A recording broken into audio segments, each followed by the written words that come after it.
masuk kepada kalimat selanjutnya, ghairil maghdubi alaihim waladdallin. Sebelum masuk ke sana, maka saya ingin sempurnakan dulu dengan satu kalimat.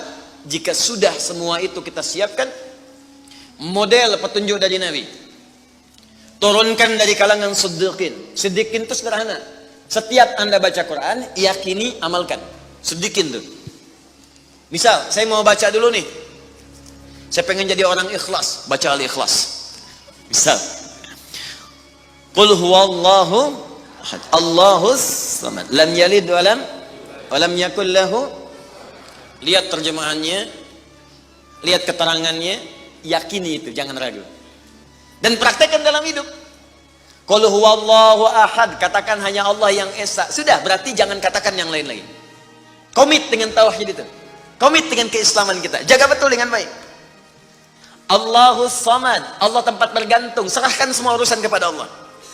Ada masalah, minta sama Allah, berdoa. Sakit, berdoa sama Allah. Punya persoalan, gantungkan diri kepada Allah. Ikhtiar.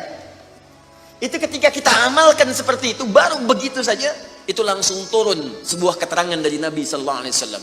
Jika Anda mampu mengamalkan satu surah ini saja, ini rahasia. Inilah rahasia. Ada seorang sahabat, hadisnya sahih, dikutip kemudian oleh Sayyid Qutb juga dalam kitabnya Al-Aqaidah Al-Islamiyah. Syekh Muhammad Nasruddin Al-Albani pun mensahihkan hadis ini. Ketika Nabi selesai kemudian menunaikan salat, terdengar seseorang berdoa. Perhatikan doanya. Doanya menggunakan pembuka surat Al-Ikhlas. Saking yakinnya Siddiq dengan ayat ini, dan dia mengamalkan kandungan isi surahnya, dia membuka doanya dengan surah ini. Saking yakinnya dengan surah ini. Perhatikan kalimatnya.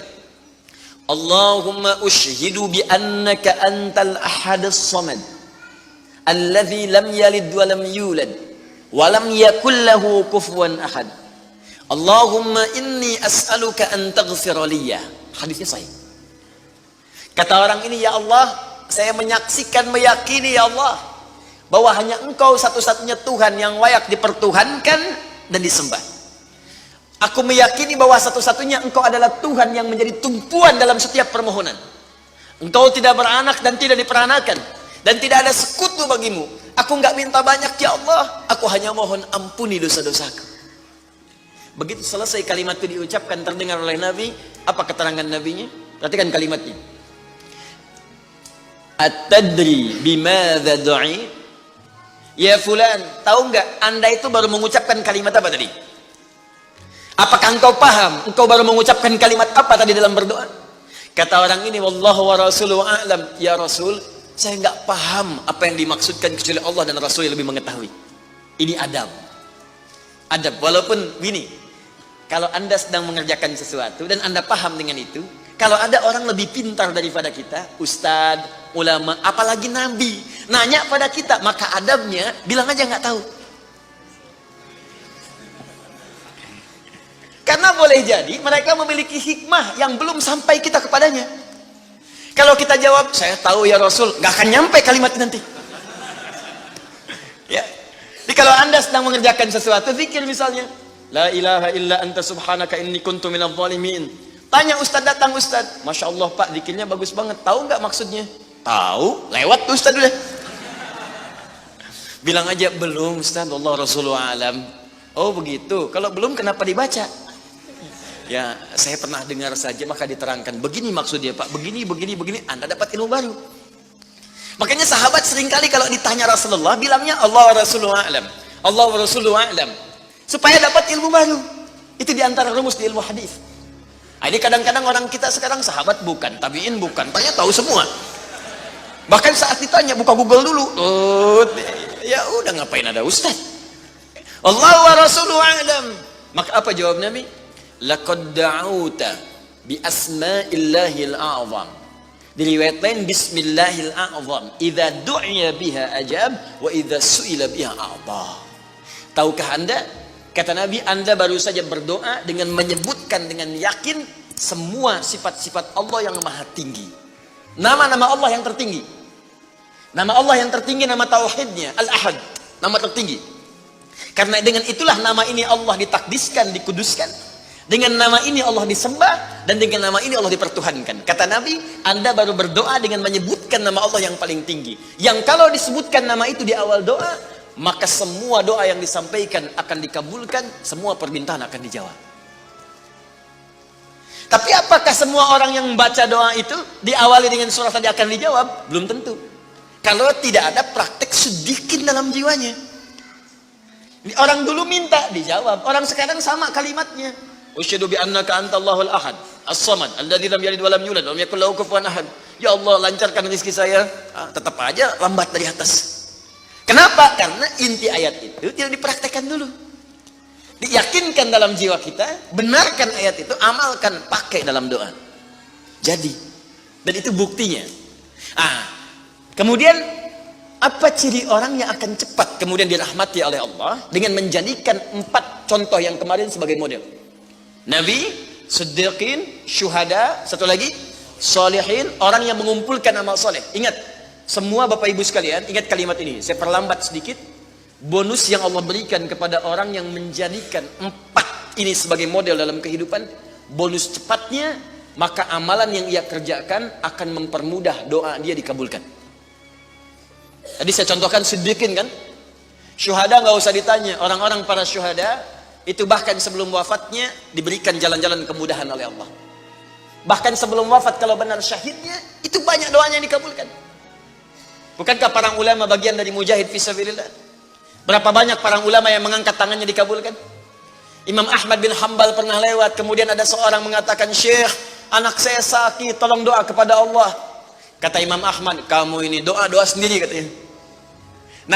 Imam Ahmad ingin mengajarkan, kamu kan masih punya lisan. Kamu masih punya kemudian kekuatan, minta dulu sama Allah supaya ada ikhtiar. Orang itu tiba-tiba pulang, ya dengan perasaan dia agak kecewa karena Imam Ahmad tidak mendoakannya. Ternyata ketika dia pulang, Imam Ahmad berdoa kepada Allah. Ya Allah, sembuhkan anak si fulan itu. Pulang, anaknya sembuh. Allahu Akbar. Di doa ulama itu kalau benar kealimannya, kalau benar ilmunya dan khasyahnya kepada Allah, itu hujah di lisannya. Bahkan firasatnya nyata. Kadang dikasih dalam mimpi, kadang kemudian bermohon kepada Allah tanpa diketahui. Ada.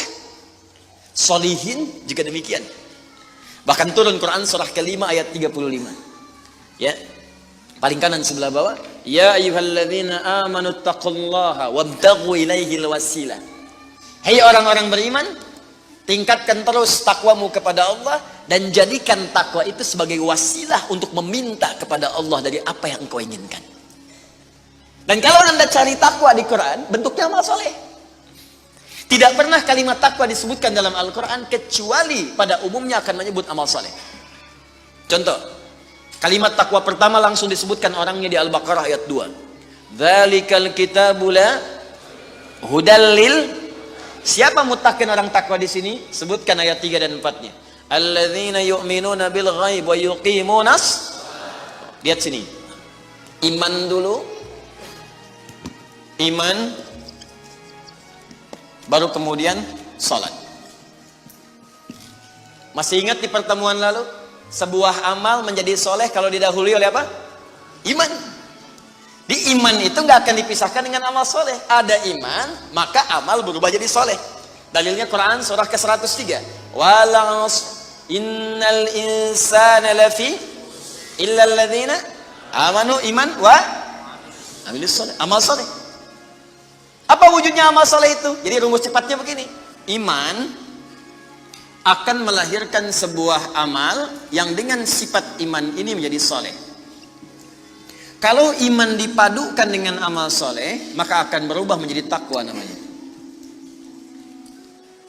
Karena itu ketika Allah menyebutkan kalimat takwa dalam Al-Quran, baik dengan kata benda, ya, noun, muttaqin, muttaqun, atau kata kerja, verb, fi'il, tattaqun, yattaqun, ittaqau, pasti setelahnya akan bertemu dengan iman dan amal saleh. Dzalikal kitabu la hudalil. Siapa muttaqin orang takwa di sini? Alladzina yu'minuna bil ghaib wa iman lis salat. Wa mimma razaqnahum infaq, dan seterusnya. Al-Baqarah 183. Ya ayyuhalladzina amanu kutiba alaikumus iman. Ya ayyuhalladzina amanu kutiba alaikumus syiyam, puasa. Kama kutiba alal ladzina min la'allakum taqwa. Jelas? Maka ketika lihat rumusannya, lihat formulanya. Ini agak jarang dibahas ya. Perhatikan formulanya. Kata Allah di Quran surah ke-5 ayat ke-35. Ya ayyuhalladzina amanu. Hai orang-orang yang telah beriman. Alhamdulillah modal ini ada. Masih beriman? Alhamdulillah. Berarti modalnya sudah ada kan? Nih, yang dipanggil ini. Hai orang-orang yang telah beriman. Yang belum beriman tidak hai. Ittaqullah. Tingkatkan takwamu kepada Allah. Yang diminta ini. Perhatikan rumusnya. Hai orang-orang yang telah beriman, tingkatkan takwamu kepada Allah. Wabtaghu ilaihil wasilah. Dan carilah dengan peningkatan takwa ini wasilah untuk mengabulkan doa-doa yang kita mohonkan. Jadi kalau kita ingin cepat dikabulkan doanya, dituntaskan persoalan hidupnya, maka kata Allah rumusnya tingkatkan apa? Takwa. Sekarang kita ingin tingkatkan takwa, apa rumusnya? Takwa itu formulanya iman plus. Nah, intinya di sini amal soleh. Jadi kalau kita kumpulkan amal soleh, kumpulkan, itu salah satunya ciri meningkatkan takwa. Kenapa takwa ditingkatkan? Untuk mengentaskan problem kehidupan kita. Bahkan nanti ada yang belum berdoa, saking tinggi ya takwanya, itu masalahnya diselesaikan oleh Allah tanpa dia meminta.